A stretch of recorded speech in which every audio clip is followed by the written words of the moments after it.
Hi everyone, this is Chef Abby from Whole Health Every Day, and as you can see, like most of you, I am coming to you from my kitchen where my parents and I are sort of hunkered down trying to do some social distancing, self-quarantining, so that we can all stay super safe while this coronavirus continues. So that being said, we all have a ton of time on our hands, and I thought I would take this opportunity to show you all how to make a really great Caesar salad dressing from scratch. It's super simple, and you've got the added benefit of you know exactly what's going into it, no additives, no preservatives, and all natural ingredients. So we're gonna go through this, and as we do, I'll give you a couple of tips and tricks on what I like to do to make this dressing taste really balanced and not have one of the ingredients kind of overpower all of the others. So if you're thinking about a Caesar salad dressing, pretty much since the inception of Caesar salad, the ingredients haven't really changed. You've got lemon juice, you've got lots of garlic, anchovies, egg yolks, some Parmesan cheese, and some really good quality olive oil. And that's exactly what we're going to be using today. But there are some things about Caesar dressing that can sometimes go a little bit wrong. And that's because this is a pretty garlic heavy dish, and it also uses anchovies, two ingredients that can be overpowering and sometimes a little bit off-putting. So we are going to try to kind of solve the issues for why that happens and make a really great balanced Caesar salad dressing. So we are going to start with the garlic, and I've got 3 nice big cloves of garlic here that I have peeled, but I've left whole. And this is one of the ways that you can sort of mitigate the harsh flavor of garlic, and that's by waiting until you're actually ready to use the garlic to cut it. And that's because there's a compound in garlic called allicin. And allicin is the compound that gives garlic its harsh flavor. But the thing to keep in mind about this compound is that it doesn't start to produce until you rupture the cells of the garlic. So until you cut it, or until, like in my case, using a rasp style grater like a microplane, this is going to be the time when the garlic starts building its garlic flavor. So if you want a nice mild garlic flavor, wait until you're ready to use them, your garlic cloves, before you cut them. That's also one of the reasons that I never recommend buying the garlic that's already pre-minced that you can find in the grocery store. Sure, it saves you the 30 seconds that it took me there to go ahead and grate my garlic, but you have no idea how long that garlic's been cut, how long it's been sitting in that jar, so you're never going to get really good garlic flavor out of this. So I've got about a tablespoon and a half or so of garlic that we're going to add to our dressing. But before we do that, we're going to go a step further to make sure that this is a nice mild garlic flavor. And what we're going to do is actually soak the garlic in a couple of tablespoons of fresh lemon juice prior to moving on to the next step. I'm going to start with about 2 tablespoons, and once we get to the end, we can go ahead and taste this and see if we need to add a little bit more lemon juice. But the reason that we're doing this here is because the citric acid in the lemon juice is actually also going to help kind of temper that harsh bite of the garlic and make it a little bit more softer and a little bit more palatable. So just give that a nice whisk in order to combine all of those ingredients, and then we can set this aside. Now, when I'm doing this, usually I like to allow it to set aside for about 10 minutes so that the lemon juice has a chance to do its thing. But really today, for the purposes of this demo, we'll go as long as it takes until I get back to that from the next step. So next up, we need to talk about anchovies. And anchovies are a key ingredient in a Caesar salad dressing. They are full of what we call umami. And umami is that 5th taste that we now can taste. We knew when I was growing up, I was taught that you can taste on your tongue salty, sour, bitter, and sweet. But in the last 100 years or so, a very brilliant man from Japan came up with this 5th flavor, which is umami. And basically, when when you hear that word, what you should think of is things that taste satisfying, savory, meaty, those types of things. Basically, if you're eating something and you can't really figure out, this doesn't taste salty, it doesn't taste sweet, but it just tastes hearty, that's probably because it's got some umami-rich ingredients in it. And anchovies are absolutely that. But of course, anchovies are also one of those things that can be pretty polarizing. And full disclosure, I am the girl that asks for no anchovies on top of my Caesar salad. I don't really like the way that they taste on their own, but they're essential for this dressing in order to give it the right savory umami punch that it deserves. So I've got 6 anchovy fillets here, and I prefer to buy the fillets that are actually packed in oil, really good extra virgin olive oil, as opposed to anchovy paste that you can purchase in the grocery store. Just through kind of some taste tests, figure that anchovy paste tends to be a little fattier, tends to have a little bit more fishy flavor. So buying the fillets and then turning them into a paste myself is what I prefer to do. So when I got these fillets home, I gave them a rinse. They tend to be pretty salty, so I patted them nice and dry, rinsed them under some cold water and patted them nice and dry. And I'm just going to use 2 forks here to mince these up into a really nice fine paste. And this is definitely one of those things where you want to kind of take your time doing it, give it a little pressure. This is a nice way to get out any kind of pent up energy, any aggression that you have. I know we're all stuck inside, so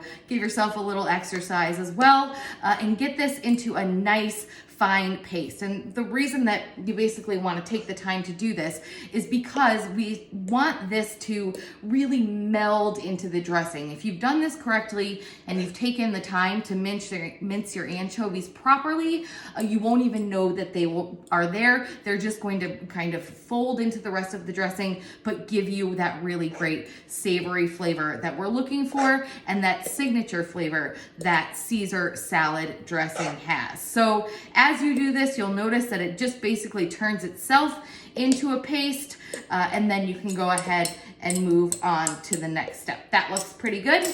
So we're gonna go ahead and pop this into the bowl with the lemon juice and the garlic, and we can move right along.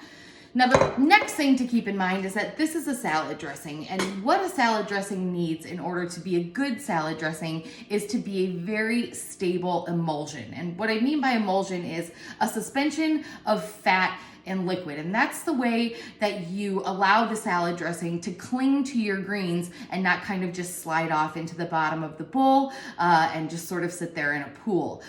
Now, what an emulsion is fat and liquid. And we've all been taught since we were very small that fat and liquid, oil and water, don't necessarily mix. So we need to figure out a way to bring those two things together so that you have a nice, creamy, emulsified salad dressing. Now, there are tons of things that are natural emulsifiers in this world, and one of the strongest is egg yolks. And in a classic Caesar salad dressing, or in most Caesar salad dressings, there are raw egg yolks. And I operate under the assumption that I'm okay with this. This is not something that worries me very much. I've pretty much been sneaking raw cookie dough since I was a little girl, guilty. So I'm kind of okay with risking this. But if using raw egg yolks in a salad dressing is something that you can't get behind, it makes you nervous, it grosses you out, whatever it is, you could absolutely use a pasteurized egg product in this recipe and get great results. So if you were using something like egg beaters, for example, what you would want to keep in mind is that for every 1 raw egg yolk, you would want to use 2 tablespoons of a pasteurized egg product, and you'll still get really great results with this as well. So 2 egg yolks into my bowl. Keep in mind that if you're separating the whites from the eggs, they're going to separate a lot easier if the eggs are cold. That's because the yolks are going to be firmer and they're less likely to break. So go ahead and pull them right out of the refrigerator before you crack them, and you'll have great success with separating your egg yolks. Now, the final couple things that will go in here, a little bit of Worcestershire sauce.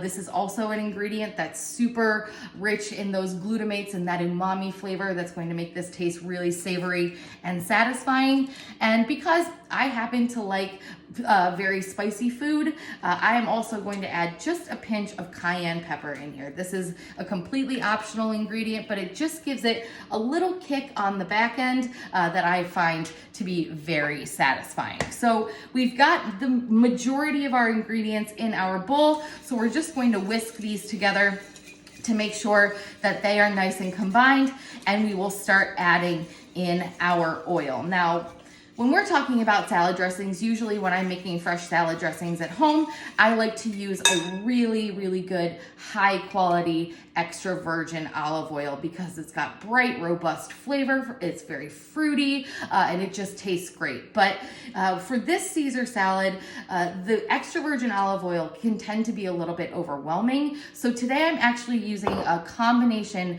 of equal parts sun cocoa oil and extra virgin olive oil. Sun cocoa oil is what we would consider to be a vegetable or a vegetable type oil, but know that not all vegetable oils are created equal. So if you're trying to decide which oil that you should be using at home, especially when we're talking about something like a neutrally flavored oil with a high smoke point for something like frying or sauteing, you want to go with an oil like sunflower oil, safflower oil, grapeseed oil, avocado oil, all of those types of things.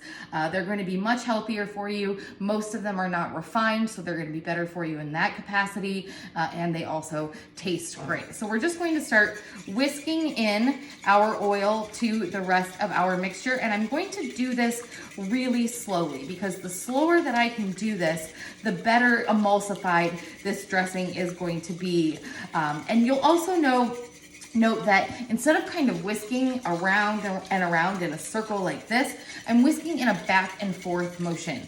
This is actually going to create something called shear force in this bowl, and it will make a more stable emulsion and will make sure that your ingredients are better incorporated. If you go around and around in a circle like this, basically you're just moving all the food in the same direction and you're not going to get a really good emulsification. So back and forth is the way to go. And as you're doing this, if you notice that the oil is pooling at all, just stop pouring, keep whisking until you see that there's no more kind of oil sitting on the surface, and then you can continue on. That's why using a measuring cup, a liquid measuring cup that has a spout on it is a really great way to do this. So we'll just make sure that we get all of our oil into the bowl, and then we can move on. Now, just quickly, a couple notes about extra virgin olive oil, because especially these days in supermarkets and grocery stores, the olive oil section is huge and there's lots of different types. But I know that not all olive oils are created equally. So when you're talking about something that's got a pretty hefty price tag, there's a couple of things that you want to keep in mind. Number one, really good olive oil is going to have a harvest date on it, and that date is actually going to tell you when those olives were physically picked from the tree. In order to be considered real extra virgin olive oil, the olives have to be picked and pressed within 24 hours. So you'll want to look for a harvest date, and you'll want to look for the most recent date, because essentially this is fresh produce. It's just like buying fruit or vegetables in the produce section. You want to have the freshest product, and that's a really great way to do it. Always store your oil in some place that is dry and dark, and always buy oil that comes in a dark bottle. Glass or plastic is fine. Ideally, glass is better, but light exposure is one of the things that causes extra virgin olive oil to spoil. So keeping it someplace dark and dry is going to be the best way to get the longest shelf life out of your oil. Also know this doesn't last forever, unfortunately. Once you open a bottle of extra virgin olive oil, you've got about 3 months on it before you need to replace it. So if you're not somebody that buys oil very often, maybe don't go to one of those big wholesale stores and buy the 2-gallon tins of olive oil. Buy a smaller bottle or jar, and then you can replace it more frequently. So that's my little ditty on extra virgin olive oil, and we are good to go. Now at this point, this is nicely emulsified. I see no additional pools of that oil. So we've got one final ingredient that we will add to make this a true Caesar salad dressing, and that is of course some really good high quality Parmesan cheese. I've said high quality a couple of times during this demo, and especially with something like a salad dressing where this is not going to be cooked. The ingredients aren't going to be masked in any way. They are going to be front and center for everyone to see.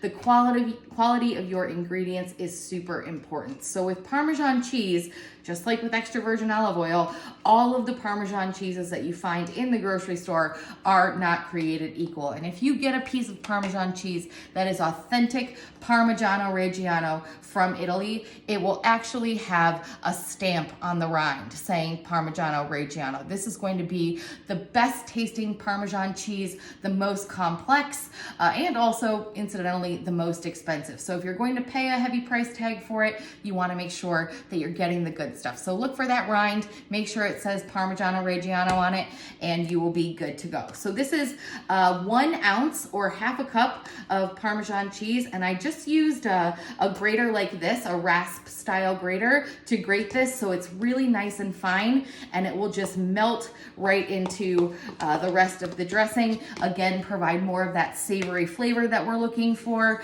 a little bit of saltiness in here as well, and just make it taste absolutely fantastic. It will also help to adjust the consistency of the dressing so that it'll get just a little bit thicker and a little bit creamier and just absolutely delicious. So that's all the ingredients that we need to have in here, outside of quite a bit of really nice, freshly ground black pepper. I mean, this is of course to your taste. I like spicy foods. I'm a pepperhead, so lots of pepper is going in here for me. You can go ahead and use your own discretion on that. So we'll go ahead and mix in our pepper quickly. I'm going to give this just a little taste to make sure that it doesn't need anything else.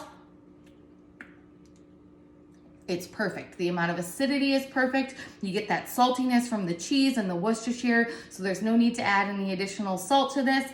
It's absolutely delicious. And you can, put this on pretty much anything. It doesn't necessarily have to be reserved for just Caesar salads. You could use this to marinate chicken or fish. Tonight, we are actually having this on a Caesar salad. We're going to add a little bit of smoked salmon to it, some nice crisp romaine lettuce, and some really good homemade croutons as well.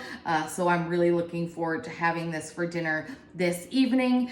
This will store in an airtight container in your refrigerator for up to 7 days. So you can make this and have a really great Caesar salad dressing anytime you want during the week. So there you go. Take a look.